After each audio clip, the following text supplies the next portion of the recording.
I continue to marvel, Trey, at what, in my mind, has been maybe the most incredible and improbable 2 weeks I have seen for any basketball team in the Big Ten Network era in this league. It's been insane. I mean, I had this team winning 6 games. Like at the beginning of the year, when I watched them in the preseason, I did my little rankings. I had them winning 6 or 7 games just because I didn't know where their offense was going to come from. I didn't know if they were able to follow up last year. I thought Jacob Young would be a big key, like missing him. So the way that they've played on the offensive end and how they've been able to respond has been amazing. I think they're better without him. He dominated the ball too much. I agree. Kept it out of the hands of Paul Mulcahy, who's turned out to be one of the best point guards, one of the best players in the league. Rutgers basketball, once again, is our big story, and why not? They did it again last night, and they left zero doubt. The Scarlet Knights topping Illinois 70-59 for their 4th straight win, all of them against ranked teams. 4 of Rutgers' 5 starters scored in double figures, with all of them shooting 50% or better from the field.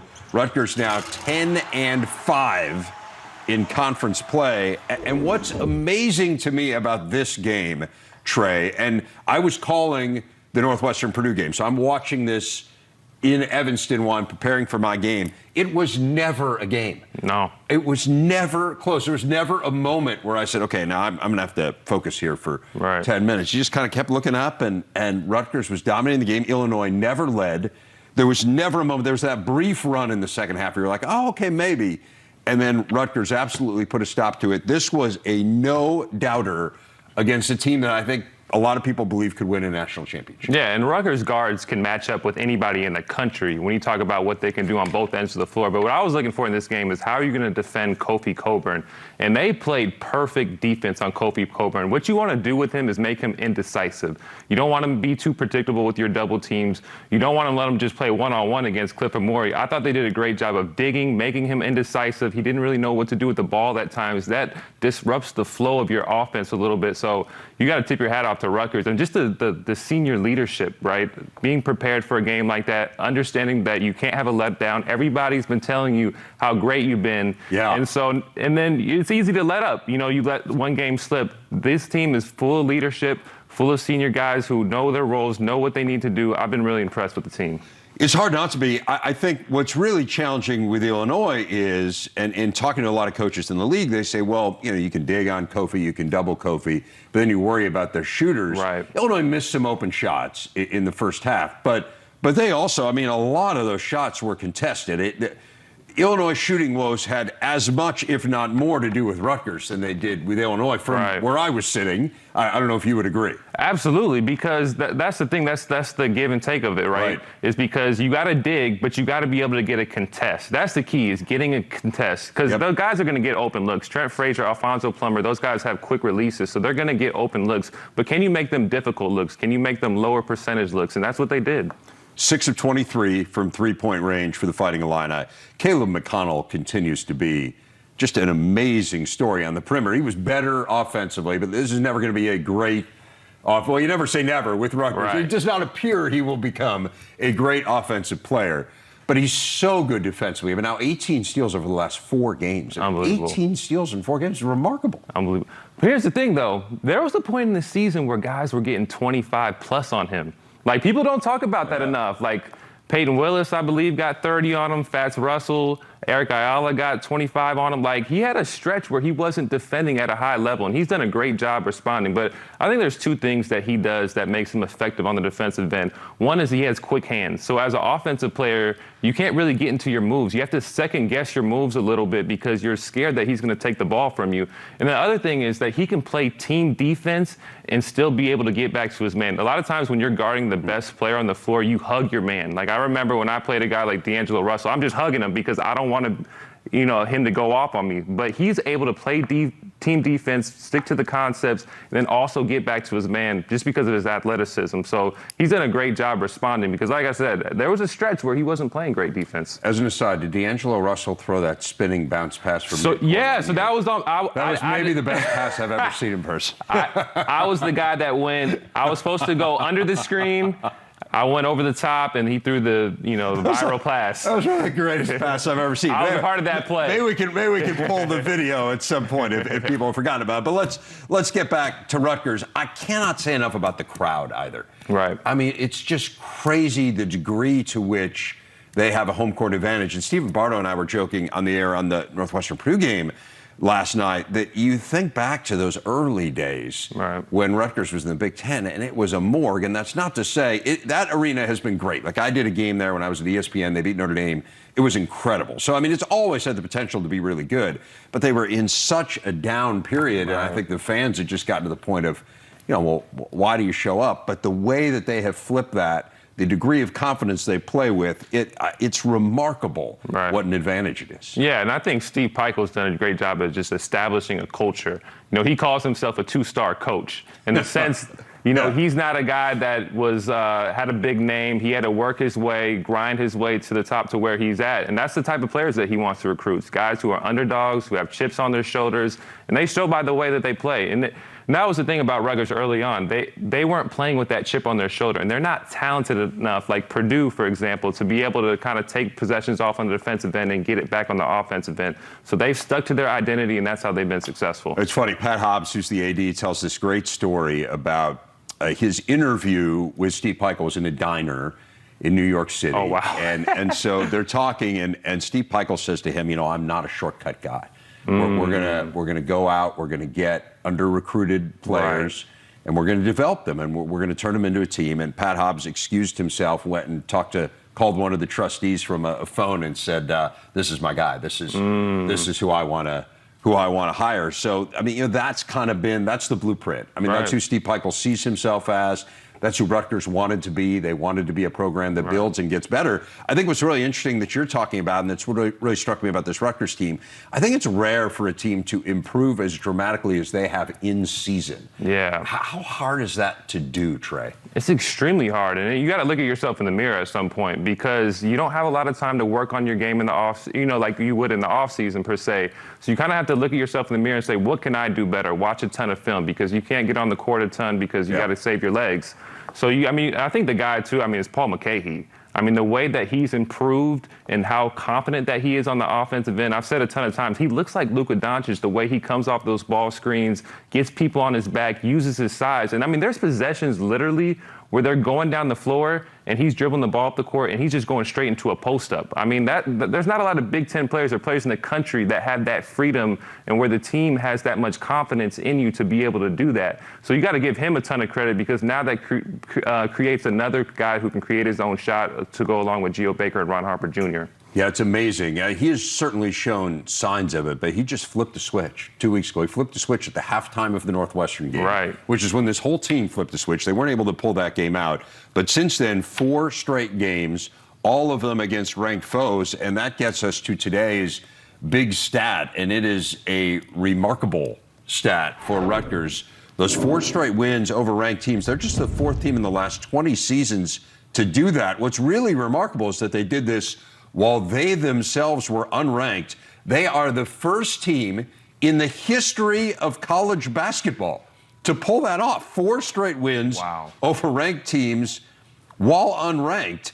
Here's what's really crazy about Rutgers. They are a game out of first place in the Big Ten in the loss column. Can they pull this thing out? Can Rutgers win the Big Ten?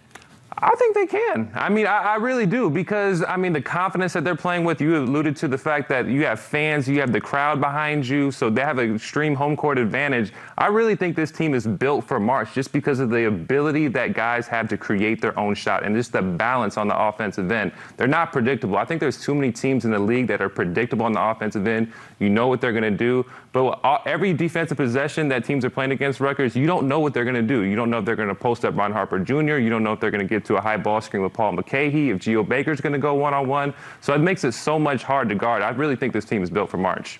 Their schedule's brutal. They go to Purdue next. But again, you look at who they've beaten here in succession, right? To beat Michigan State and Ohio State and Wisconsin and Illinois. Who's to say they can't, right? It would be, at this point, if you count them out, you count them out at your own peril. Like, I don't know what you're doing if you don't think that this team can pull that off. They are clearly now, without a doubt, an NCAA tournament team. I mean, if they're not, the NCAA tournament system, selection system is so broken, be broken beyond repair.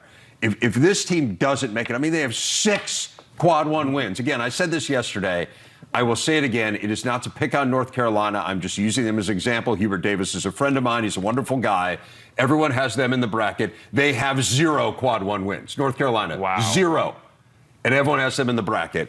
Rutgers has 6. I just, again, if they're not in, then what are we doing here? Yeah, I mean, I would not want to be a 5 seed playing against them as a 12 seed. I mean, to me, that's such an unfair bid. I mean, imagine a team, I'm thinking of another, like a team like Providence, you know, who's had a great season all year. And then you have to run up against this Rutgers team that's playing at an all-time high. I mean, that's like a Sweet 16 matchup. So, I mean, I would not want to run into them as a 12 seed or even as an 11 or 10 seed.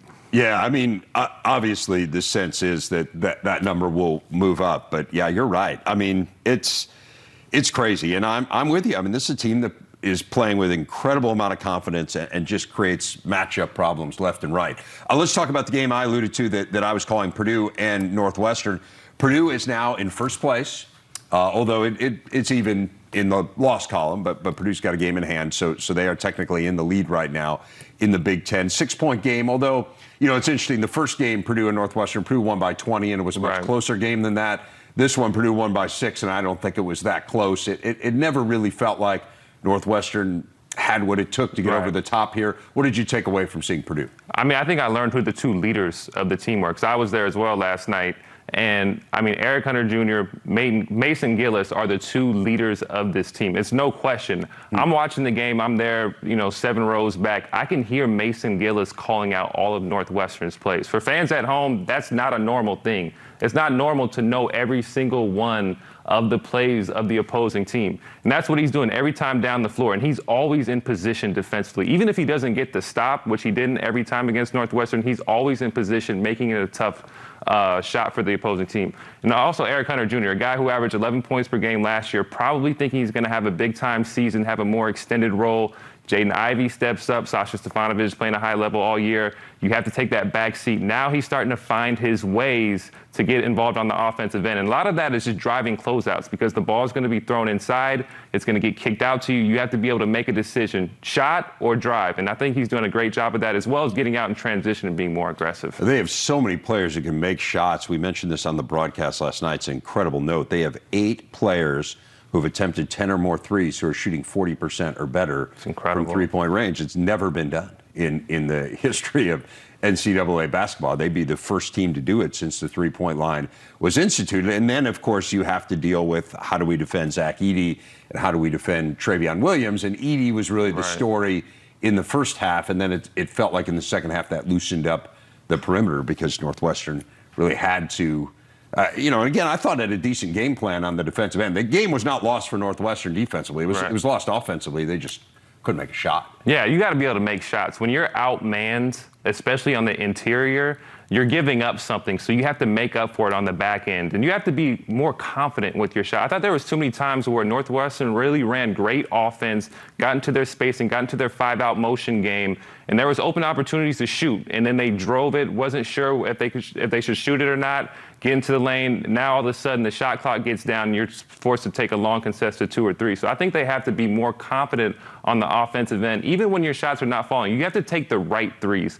The right threes are when you dribble drive, get into the lane, kick it out. If you're open, you got to be able to knock it down and be confident with your shot. See if they can do it here down the stretch. They have the easiest remaining schedule in the Big Ten, according to Bart Torvik. Chris Collins saying after the game yesterday, hey, 25% of the conference season still in front of them. And this is a team, again, they've now lost 12 games, 11 of them by single-digit margins. But again, to me, I think Purdue kind of showed just how good they can be, because this was not a night where it felt like Purdue had everything clicking. They've played 23 straight. They've had 23 straight days without a day off. They haven't played 23 in a row, but they've not had a day off 23 straight days.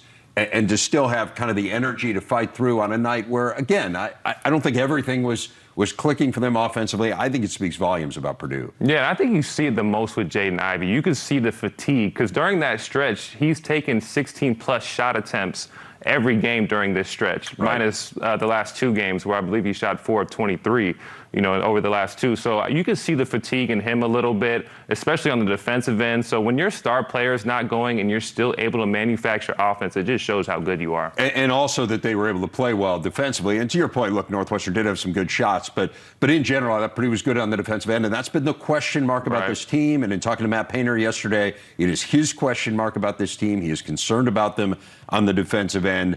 They were certainly better in that game yesterday and played well on the defensive end at times against Maryland as well. So maybe that's clicking a little bit here for the Boilers as they head down the stretch. How about the top scorers in the Big Ten? It's led by the nation's 3rd leading scorer in Keegan Murray, Kofi Cockburn, Johnny Davis, both at more than 20 points per game. E.J. Liddell, as you can see, just a little shy of that mark. But that, of course, does not always equate to the next level, Trey. And what's interesting to me this year, I think different from a lot of years in the Big Ten, is that you have a ton of pro prospects. Right. I mean, you have pro prospects just left and right.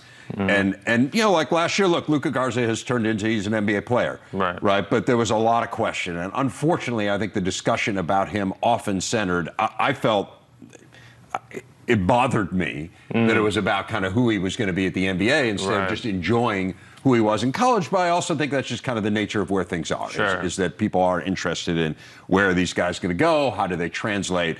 So in that vein, you have put together your list of your top 5 NBA prospects right now in the Big Ten. Where would you start that list with number 5? Well, I should start by saying, there was about 6 or 7 guys I wanted to put on this list. It's so hard, as you alluded to. There's so many guys.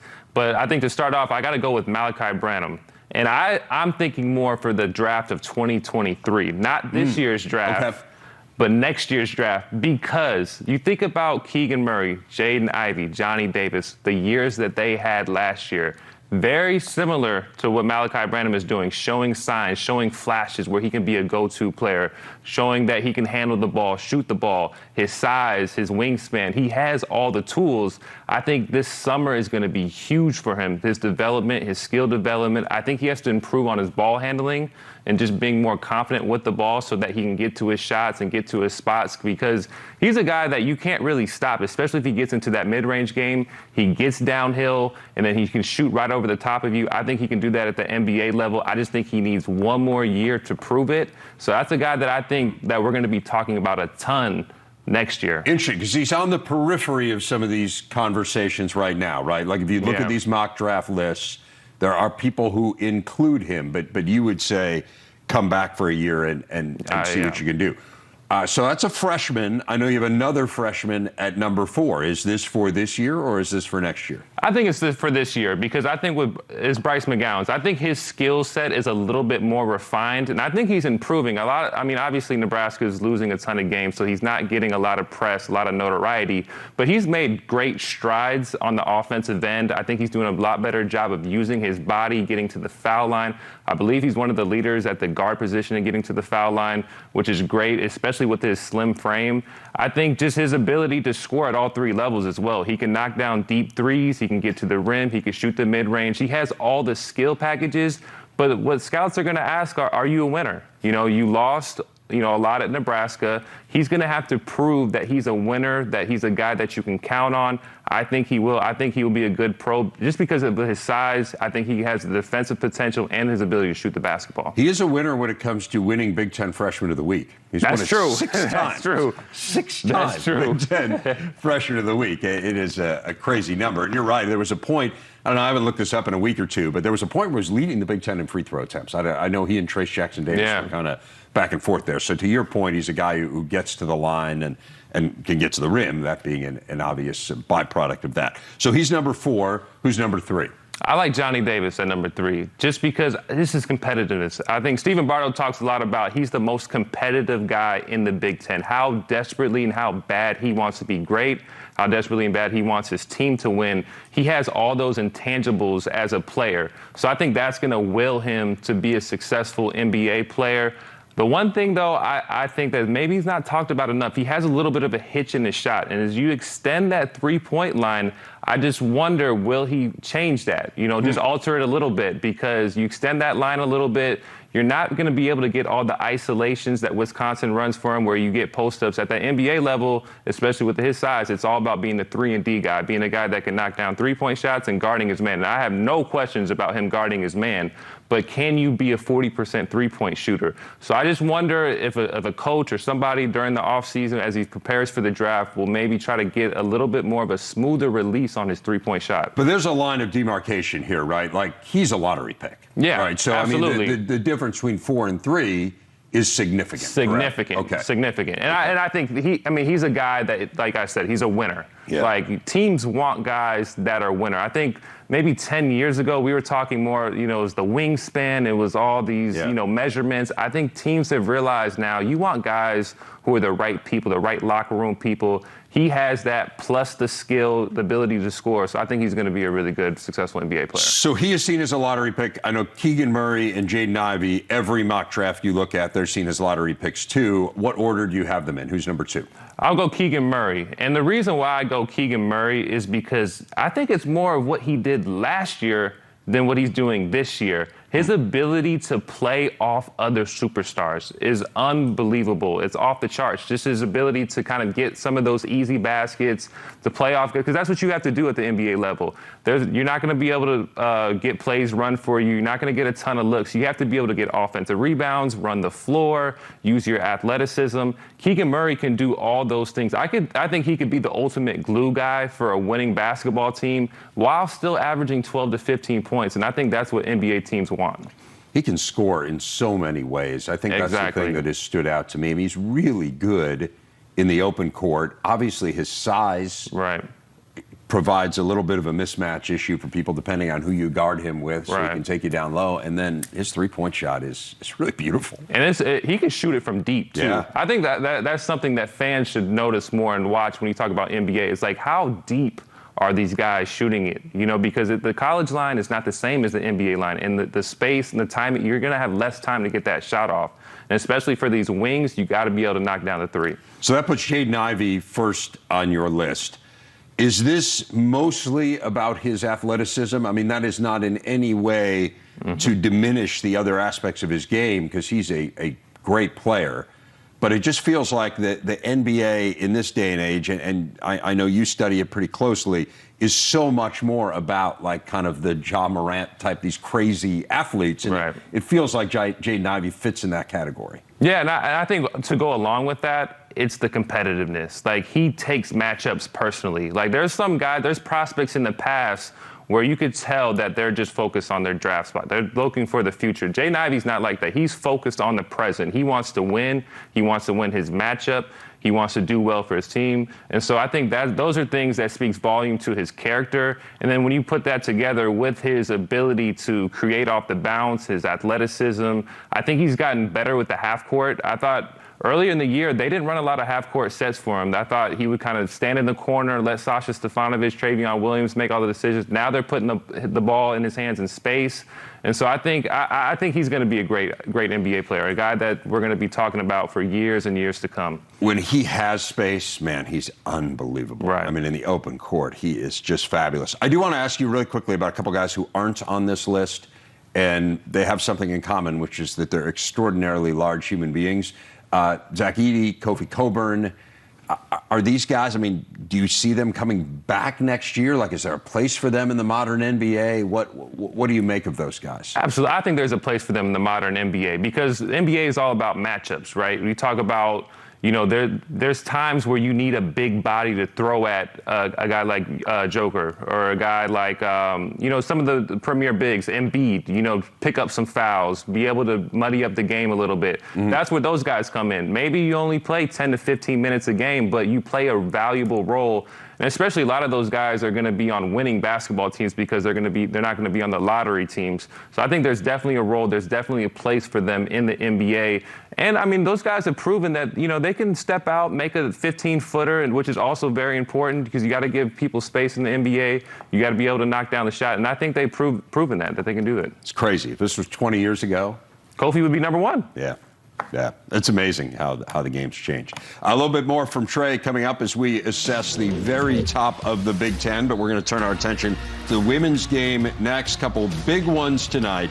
Megan McKeown getting us ready. Stick around.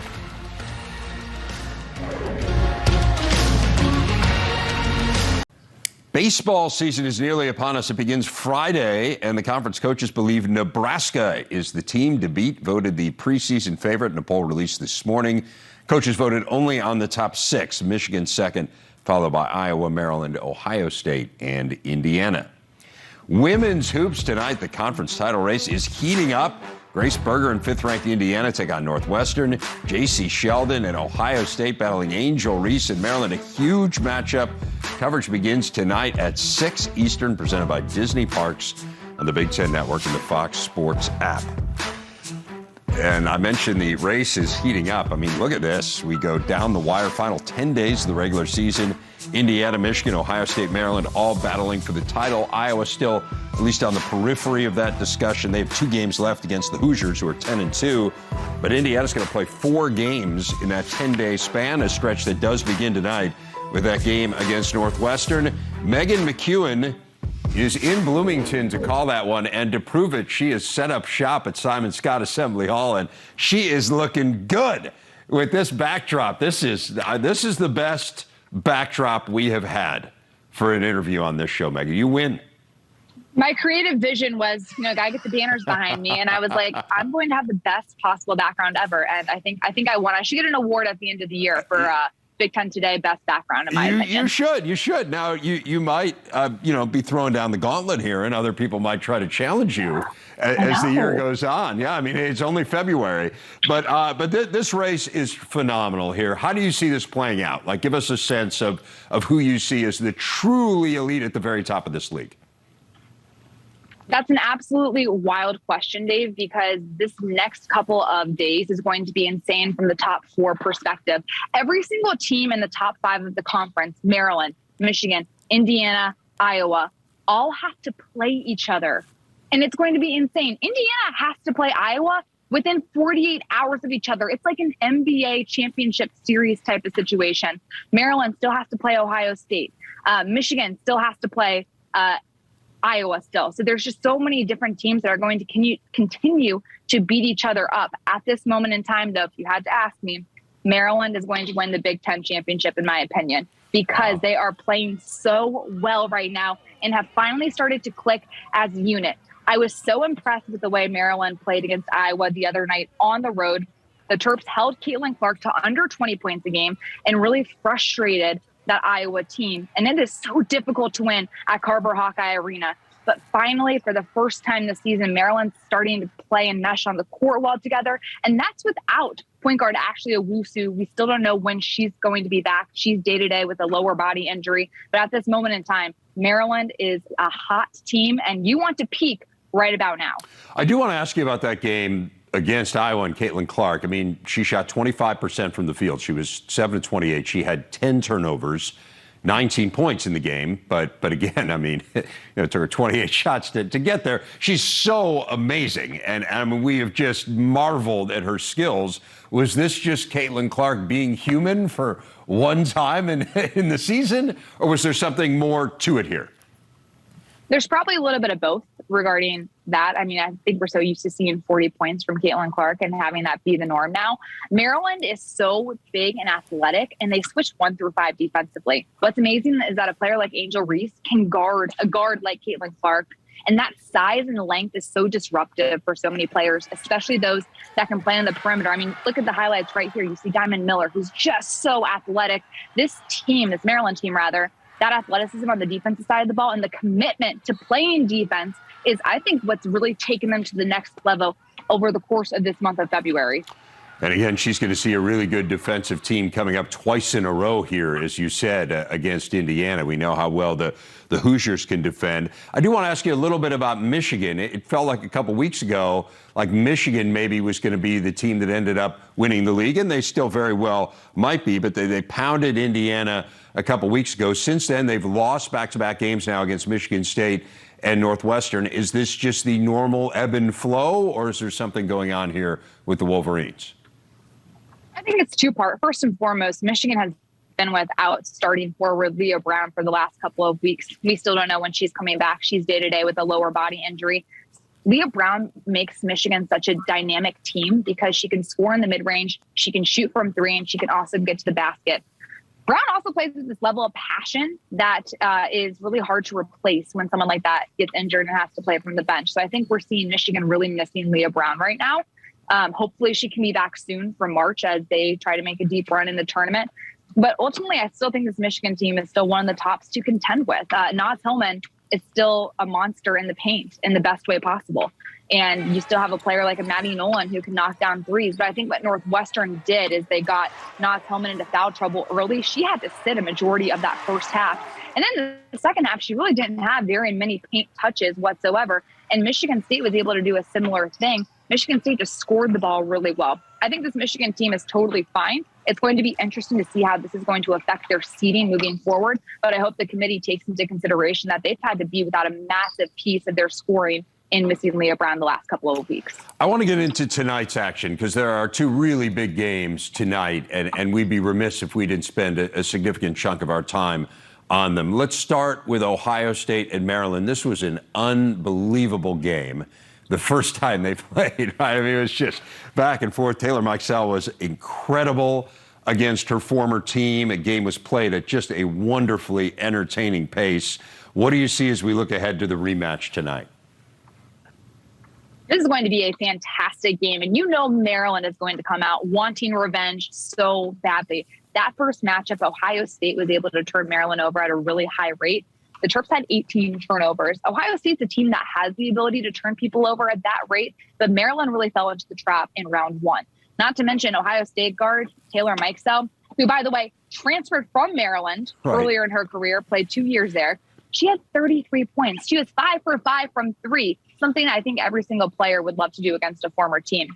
I think what's going to be interesting about tonight is how can Maryland continue to adjust to playing without Ashley Owusu? But the Terps are at home, and they're really difficult to beat on their home floor at the Xfinity Center. So I think this Maryland team just needs to continue doing what they do best, and that's defensively switching 1 through 5 with that athleticism and ultimately handling Ohio State's press and pressure. Maryland hasn't lost since that game against Ohio State. 7 straight wins. The Buckeyes have won 10 of 11. And again, these teams both one game back in the loss column, so they are still very much in the hunt. Now, that Indiana team, you're calling the game against Northwestern. Northwestern got a huge win, highest-ranked team they've beaten since 1982 when they knocked off Michigan over the weekend. And now they get another top-5 team in Indiana. Northwestern is a bubble team right now, Megan. How do you see this matchup against the Hoosiers and that outstanding defense? This is going to be an interesting matchup, and I think it could be a really close game from the standpoint that Indiana is still, as far as we know, without forward Mackenzie Holmes. She's been dealing with a knee injury. They're hoping to have her back by the Big Ten tournament, but I don't know if she's going to come back sooner. We have shoot-around coming up in a little bit. We'll have more information there. But it's interesting from the standpoint of Indiana has struggled a little bit over the course of the last few games, especially in that loss against Nebraska. And you can really see how much they miss the absence of Holmes simply from a rebounding standpoint. This Northwestern team is not known for their offense nor their rebounding, but it's a team that's starting to peak at the right time. That Michigan game was massive from a confidence standpoint. And this team is really starting to just come together and click on the court chemistry-wise. So it's a matter of, can they make that happen on the road? Winning at home against Michigan was huge, but again, home court advantage also always helps. How can Northwestern do on the road against one of the top teams, not only in the Big Ten, but the country? And as you said, Indiana coming off a difficult performance as they got pounded by Nebraska, a Nebraska team that seems to have clearly played its way off of the bubble. This is a team that seems like it's going to be an NCAA tournament team. So many great storylines as we head down the stretch. Really wonderful for you to take a few minutes out, especially I know, that you're working here. You got a job to do. You got a shoot around to go to, but we appreciate not just your insights, but also your artistry, Megan. Both of them phenomenal, top rate. Hey, absolutely. And hopefully everyone tunes in tonight. We have great women's basketball coming down the pipeline. It's going to be great the next couple of days, Dave. All right. Have a fantastic call. Thanks so much. Megan McKeown.